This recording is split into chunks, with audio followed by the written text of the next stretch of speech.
Hey guys, and welcome back to another predictions video. In today's video I'm going to be predicting the Alarcon versus Kuroki fight. If you're on the around here and you haven't subscribed, please do so. Love you if you need like the video, and let's get straight into it. So going into this fight, Alarcon is 18-4-2 with 0 KOs, and Kuroki is 21-7-2 with 9 KOs. This fight is for the WBA and the WBO World Atomweight titles. Alarcon's asked for a win via unanimous decision versus Martinez, and Kuroki's asked for a win via unanimous decision versus Suzuki. This is in Kuroki's home country of Japan. Alarcon's losses have come against Messina in 2018, Garcia in 2016, Garcia again before that in 2014, and Victoria Polo in 2013.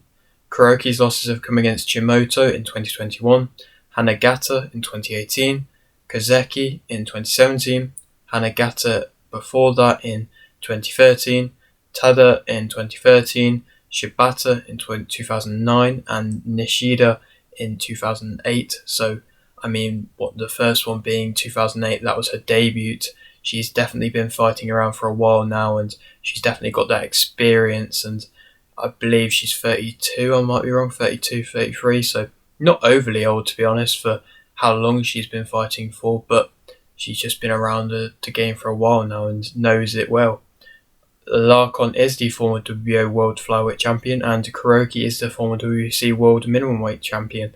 I feel like both of them have been around this sport long enough to know and to have seen the kind of atomweight division even kind of formed, to be completely honest. Like, now it's not really a massive division, but even then before, it's not really been even seen as much of a division before the past couple of years, really. So I feel like both of these fighters, especially more Kuroki, have been that kind of person who's been bringing big fights to the atomweight division, and maybe the first person to really do it. It's not, maybe not massive, but it's big enough than what it was, and especially in Japan, it's seen as quite a creditable thing, and it's good. It's nice to see, and maybe we're not getting quite yet the biggest of world title fights, but there's still two top level operators here, and still a good fight. And of course, this is going to be in, like I said, Kuroki's home country of Japan, and so it's going to have a lot of support there, and I'm sure she's going to get a great turnout in support of her. And she's coming off a last fight against Suzuki, which was a very good fight, a very kind of dominant fight, and I believe it was a rematch to the fight that she'd already had with her, but even then it didn't look like it was a rematch. It was a very one-way kind of way, and a one-way fight, and it was just very dominant, and it's one which you kind of want to see from a rematch, I suppose, one that really kind of puts any of the doubters away. And it was a good performance, a very solid performance. And so, yeah, I suppose let's speak about the fighters. Alarcon, as a fighter, she's an aggressive kind of front foot fighter. She's got fast, good combinations. She's got high volume. She's a pressure fighter, resilient fighter, one that's probably going to want to take you to a war, and that's going to be where she's going to thrive at best.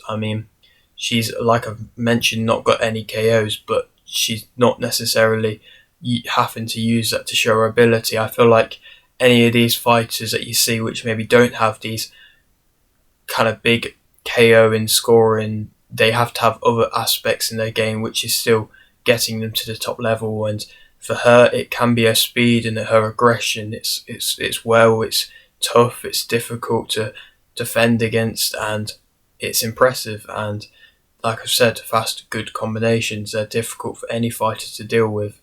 Her negatives, she, like I said, doesn't really have that KOs as part of her game. And like I mentioned, if you don't have that part of your game, then you have to be able to be really good at something else. And like I said, she is, but if that thing doesn't work, then you are kind of screwed, and you can't really fall back on anything, which some fighters can when they do have knockouts, more of a part of their game.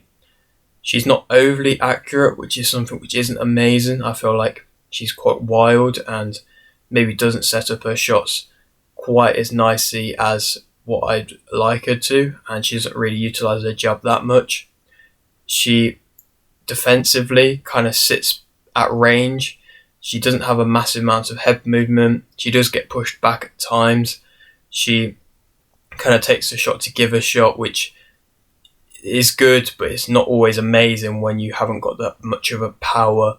Not saying she's not got any power, but it's not like I mentioned, not KO power. And so if you're not knocking people out and you're getting pushed back and you're taking shots, it can mean that somebody who's maybe a little bit more powerful or just knows how to find the angles better might be able to find success. And maybe that's where her losses have come from. Maybe that's the reason why she's had so many. But to be completely honest, I say so many, she's not really had any in a little while now. Like I mentioned, 2018 was her last one, so she's on a very good run in her own right, and it's only the reason more to why she deserves this shot. And I mean, in her own right, she's, I believe, the WBA champion. I think WBO is Kuroki, but they both got this title and they're both going title for title, so it's nice to see these two world titles going against each other, and it's what the sport needs, and it's nice to see. And so yeah, let's speak about Kuroki.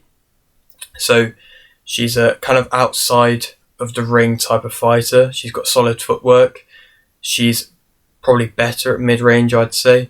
She keeps range with her jab. She's kind of always throwing out the jab, not really always throwing out with much power, but she's always kind of just having it in the opponent's face, ready to just keep him at range and keep him at bay. And it's nice to see she sets up well with a jab, got a good head movement, picks her shots quite well. She's a counterer. Of course, she's more experienced. I think she's probably the polar opposite of what I'd say Alarcon is. I think, like I mentioned, she's that fighter who's Alarcon's going to be welcomed in by Kuroki, and Kuroki's going to...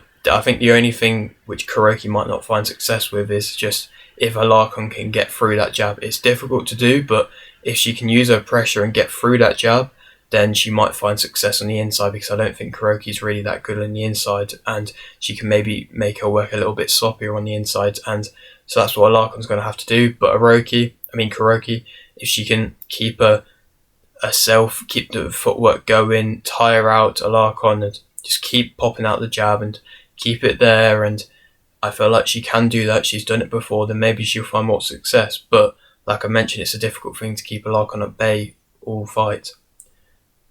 Kuroki, she's not overly fast. She's got good footwork, but not crazily fast in her fast hands, really. Like I said, she can be a little bit sloppy on the inside. She punches a bit with her arms, which isn't amazing. She does, of course, have them more knockouts, though, so she knows how to get an opponent out there. And I think that is based down to her more accuracy and her more well-picked shots, in my opinion. She does struggle when she's under pressure a little bit, and she's going to be put under a lot of pressure here. She sometimes only goes straight in and out. I think sometimes she'll just basically just keep spinning round and round and round and not really gain much, or sometimes she'll just get a little bit lazier and then just go back and forth, back and forth. It'd be nice to see a bit more, maybe variation, maybe instead of just going at the start when she just spins around in circles, maybe to go left, to go right, to go back, to go forwards, to do a bit more like that, and in the later rounds to just maybe not just walk straight on and just walk straight backwards. It can be a little bit predictable if you start doing that. She doesn't have a high guard. She relies on her head movement, which isn't always the best to do, and means she can get hits at times. She's got a good work rate. It's not high tempo, it's not high volume. She doesn't really push the tempo that much, though, and so it means that Alarcon could be winning rounds just from being that more of an active type of fighter. And so Alarcon is the favourite for this fight, and I think that Kuroki will win via unanimous decision. I think, in my opinion, Kuroki's seen enough of these fights. Obviously, she's not always had success in them, but I feel like this is one where she can exploit weaknesses and exploit gaps, and if Alarcon just kind of keeps her head just sat at straight on and level on and doesn't really do too much in the way of defensively, then I think Kuroki can have fun with her jab and just keep popping that out and keep using that and then find success with that, and then eventually kind of just do that the whole fight and then find her way into a unanimous decision victory. I don't know how entertaining of a fight that would be, but I feel like entertainment doesn't really matter as long as you get the victory, and I feel like that's what she has to do, is get the win. And then possible opponents, where she goes on to next. Of course, Japan's the big place in the atomweight division. I've got Matsuda, Yamanaka, There's a few other names that I forgot off the top of my head here, but there's a few names. I think Yamanaka is a good up and coming fighter. I believe she's 19. No, she's 21 actually, I believe, and she's undefeated from what I know, and she's 7-8-0. So I think there's possibilities where one of these Japanese fighters could come through and do what the atomweights really needed to do, and just have that one superstar.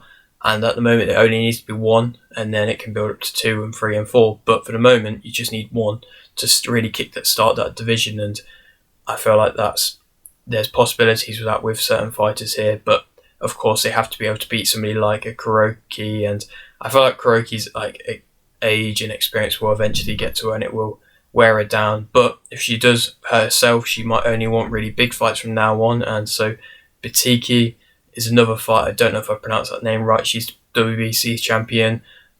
She's gotten big victories in her own right as of recent times, and so I think there's a big option there. I know that I believe it's Yukasa Valle's sister is in the atomweight division, or at least ranked in it, and so there's a possibility there. She's just coming up, so maybe might be a couple more fights first before that for her, but possible options everywhere. I think if Yukasa Valle's sister ends up becoming a big atomweight fighter, then that could be a big name.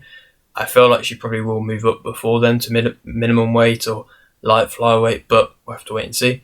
But yeah, that is it for today's video. Hope you did enjoy. Like if you did, like, subscribe if you're new, and thanks for watching.